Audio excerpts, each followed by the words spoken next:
Hey everybody, this is one of my SIE equity lessons.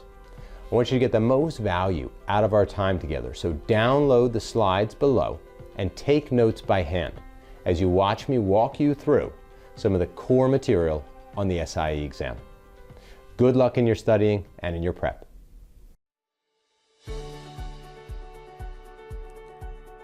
Let's dive into our first lesson, which is going to cover equities. The goals of this lesson are to review common stock, preferred stock, rights, warrants, and ADRs. So we'll look at a whole bunch of different equity securities. And the focus is to know their characteristics, the rights, the features, and their risks. You'll have to be able to describe the dividend process. How do equity holders generate income? Calculate investors' positions if their equities undergo a stock split or a stock dividend.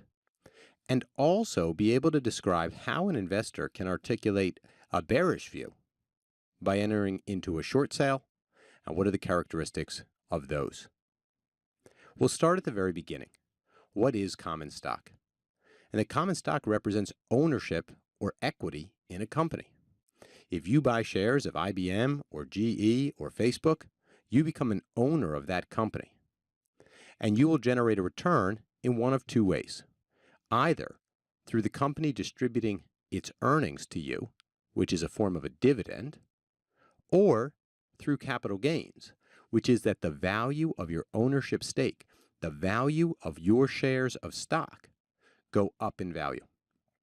You could have capital gains, you could have dividends, hopefully, maybe you even get both. And one of the things that you want to remember is that as an owner of common stock, you have limited liability to the company's or the issuer's creditors. That is to say, if you own shares of IBM, GE, or Facebook, as I just described, and it turns out that those companies owe money to somebody else, those creditors cannot come after you as a shareholder. One of the ways that this may manifest on the exam is you could get a question like this. What is the most an investor can lose when buying common stock? Can you lose and have a return of 0%? Is it the amount invested? 3 times the amount invested? Or are all of your personal assets at risk? And what I would invite you to do here and for the rest of our program is when I present a question like this, go ahead and jot down what you think the best answer is. What you'll find is that you need to test yourself.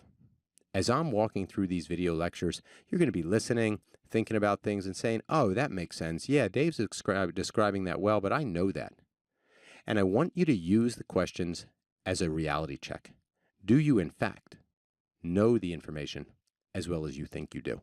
So you can always feel free to pause the lecture, think about it for a little bit, make a small mark next to the answer choice that you think is best, and then you can resume the lecture and hear my explanation and the answer that I've selected. So have you had a chance to think about what's the most an investor can lose when buying shares of common stock? Well, it is the amount invested. Your shares can go all the way down to 0, but you cannot lose more than what you paid at the initial purchase. Now let's take a look on your next slide about how those returns are generated. And remember, I told you, you own the company, you own a small piece of the company, and you can generate returns in one of two ways, through either dividends, which are typically paid quarterly on common stock, and represent a distribution of the company's earnings or assets. So here you can see we have a stock chart, and the company is paying dividends to its shareholders each quarter. If you look closely at the screen, you can see they're paying 36, 39, 43, 49 cents per share. And these dividends in amount can go up or down, and they can move and be paid each quarter, or maybe the board could stop them. But this is one way for investors to get a return through their common stock holdings. But it's not the only way. Remember, you could have capital gains or capital loss, which represents the difference between what you paid for the share and where you exit. So here, let's assume that a client bought stock at 110. One way that they would generate returns or losses would be if they sold at 95. So you bought at 110. If you sold at 95, you would have a $15 capital loss, right? The difference between what you paid and where you exited. Notice, however, between that time, the 110 purchase and the 95 exit, the investor did receive a handful of dividend payments, and those would help offset some of the losses that were realized through the sale at the lower price.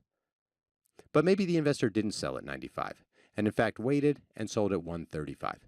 In this case, they would enjoy a $25 capital gain, and by continuing to hold the stock, they would have also captured more dividends. Now, what's the point I want you to take away from this slide? Recognize the two return streams that are available to holders of common stock: dividends or capital gains and appreciation should the stock's value go up. So take a look here at these questions. An investor holding shares of common stock can control the timing of what? Does the investor control the timing of the capital gains or losses? The dividend distributions? Can the investor control both, or does the investor have control over neither capital gains nor dividends? As I just described, take a moment, jot down what you think is the best answer, and then I'll put up the answer on the screen. Here, the investor controls when to sell, and therefore the investor decides when to realize the capital gains or the capital losses. Dividends, as we'll talk about in a little bit, are determined and decided by the board of directors and are outside the control of the actual individual shareholders. Looking to the right-hand side of your screen, profits earned on equity investments are achieved through which of the following? Are profits achieved through capital gains or losses, dividend income, both or neither? Now, we've already talked about this. And how can an investor earn profit? Well, it's both capital gains and potential dividend income as a mechanism for equity investors to generate a return. The reason that we're doing these questions is so that you can flesh out what are the characteristics of common stock, how do they work, what would be some of the questions that you might see on the exam, to give you the opportunity to show the regulators you have an understanding of the essentials of these particular securities and their risks. Let's take a look at common stock and the voting rights that shareholders have. So the question is, if you own shares of common stock in a corporation, like, again, IBM, what is it that you as an investor can vote on? Do you get to vote for the board of directors? The answer there is true. As a shareholder, that is one of the things that you get to vote on. Do you get to vote on management? Who will serve as CEO or CFO? False. You do not vote on management. Shareholders vote for the board, and the board in turn hires the management and the executives of the company. How about dividend distributions? Do the individual shareholders vote on that? That's false also. We just talked about on the prior slide, investors, shareholders, do not have the ability to control the timing or the amount of dividend distributions. And down at the bottom, what about corporate events? If a company was to merge, make an acquisition, do a major spin-off, something, an extraordinary corporate event, do the shareholders vote on that? And the answer there is true. So we're getting to, again, flesh out what are the contours of owning shares of common stock. With respect to votes in particular, where could investors find information about shareholder meetings and cast their votes? And what document would they use to do so? Right, so here's the question. Investors can find information about shareholder meetings and vote their shares using what document? It is important and tested that you know the names of some of the sort of standard corporate documentation surrounding securities ownership. What do corporations send to their shareholders? Proxy statements. And so you want to be familiar with these as you move forward through the material. Now, throughout the materials, you're going to see slides like this that lay out a lot of information in a graphic or in a way that's going to allow you to synthesize and make a deeper connection with the content that I've delivered. It's not my intent to read you each of the words on these types of slides, but instead, I invite you to flag it and come back to this kind of slide as you're drilling and practicing and moving through the rest of the content so that you can see distinctions that I've made here and help you better answer practice questions. So for example, here we're looking at different classifications for equity. As you drill and practice, you're going to see questions that ask you about income stocks or growth stocks. When is it appropriate to think about defensive or cyclical investments? And standing alone, you will get that one particular data point. But this is going to allow you to draw the comparisons so that you can see the full spectrum. So read through these slides as we get to them, and then make notes to yourself to come back to them as you progress along your study path. Now, as we do these, what I'll do is often highlight a particular one or two aspects that I want to draw your attention to in a chart that might add a little value for you. Here, for example, at the bottom, you can see I've laid out a progression from less risky to more risky within this equity spectrum. However, I would point out to you to remember for the exam's purposes that all equities are still risky. And so that even if it is the case that we identify something that we might think of more of an income stock, something that we think is pretty defensive, if we are in the common stock point in the capital structure, if that's the investment we've made for the exam, remember that is still a risky investment.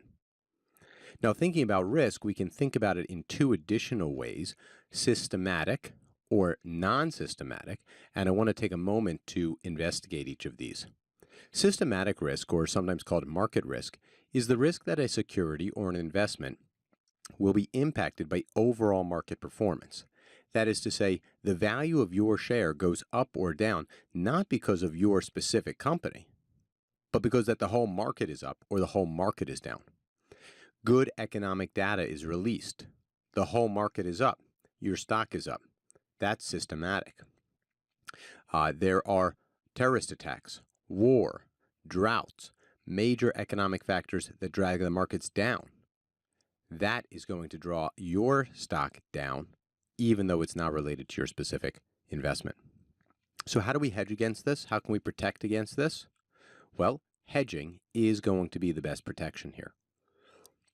And we contrast this risk, this systematic risk that you can't eliminate. You can protect yourself with a hedge, but you can't eliminate with non-systematic or business or specific risk. And this is the risk that we describe for the specific investment that you've chosen. You chose to invest in Facebook. You chose to invest in IBM. And the specific fortunes of that company going up or down are the non-systematic risk that you face. If they chose to invest in research and development that does not pan out, if they undertake a marketing campaign that goes poorly, if there's a corporate scandal, those types of non-systematic risks will face that individual stock investment. How can you eliminate this particular risk? Diversification. With a broad portfolio, you need not face any of that non-systematic risk. And one of the last pieces with common stock that we need to think about is where it falls in the liquidation priority. So if it is the case that a company, an issuer, files for bankruptcy and an investor holds common stock in that, when will the common stockholders be repaid? Will they be repaid first, before the bondholders, before the preferred stockholders, or last? Again, take a moment, pause it if you need to, and jot down what you think is the right answer. Did you get it? Common shareholders are repaid last. And what I want you to think about when you're answering questions on the practice exams and the real exam is to always go for the best answer. And that is not always the case that it's going to be absolutely 100% right, or that there might be nuance, or it may be the case that two answers could work if you make some assumptions. But remember, in these types of exams, you don't get that opportunity. And so you have to think about, what are the regulators asking me? What can I show them that I know? And then you choose that, deliver the best answer, and find success on your exam. What'd you think of that video? Was it useful? Do you feel like you understand equities a little bit better? Our training program has has 17 hours of video walking you through all the tough concepts, all the heavily tested ideas, so you can be in the best position to pass your exam. Come on over to our training center and see all the resources we have. We look forward to working with you as you pass your SIE exam.